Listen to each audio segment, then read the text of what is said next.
Hi everyone and welcome back to another art time-lapse video. Today you're watching a sped up process of me drawing Sacred Style Gardevoir from Pokemon Unite. Stick around until the end to see how the full finished result looks like. In the meantime, allow me to tell you some things about this artwork and other things. So anyways, what is currently happening now is that I am drawing out a wireframe. I draw this to make sure that the line art doesn't look bad when I do it.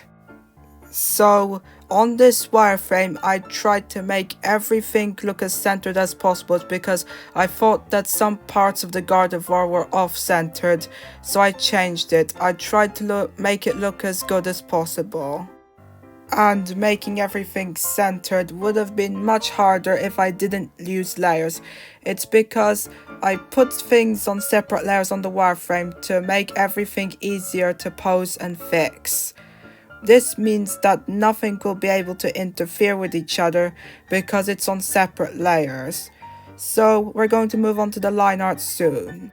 So now we are on the line art, and what we do here is basically trace over most of the wireframe in order to make it.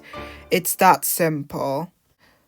So okay, there's nothing else to really say about the line art, so allow me to tell you something. So you may be wondering whether I have this Holowear in Pokemon Unite or not. Well, no I don't. But I was originally gonna get it. Here's the story. So basically, once upon a time in February 2022, I wanted this Holowear because it looked very pretty. So I decided to ask my parents if I could buy it. My parents said no because it was way too expensive. And I do agree with them. It was, I don't remember how many pounds, but it was a lot of pounds and very overpriced, like the price of a video game. So I didn't get it. So anyways, now we're on to the third step, the coloring. So basically, all I do here is use the color picker to pick colors off of official images to make it faithful to the source material because that's a nice attention to detail. Then I use a lasso tool to highlight a specific area, and then I use the fill bucket tool to color it in. Sometimes I don't need the lasso's tool, so I color it in myself. Also, on the 3D models, they don't really have a consistent color, so I try to pick the best color that I can, which probably is like the color which is the color that it canonically is. So yeah, don't worry about that. You probably aren't even worrying about it anyways. We are now going to color in a few more things, and we're going to move on to the shading soon. So we are now on the shading, and what I do here is use a lasso tool to select a specific area, and then I use this airbrush tool to fill it in. The airbrush is also tinted yellow rather than purely being black or white.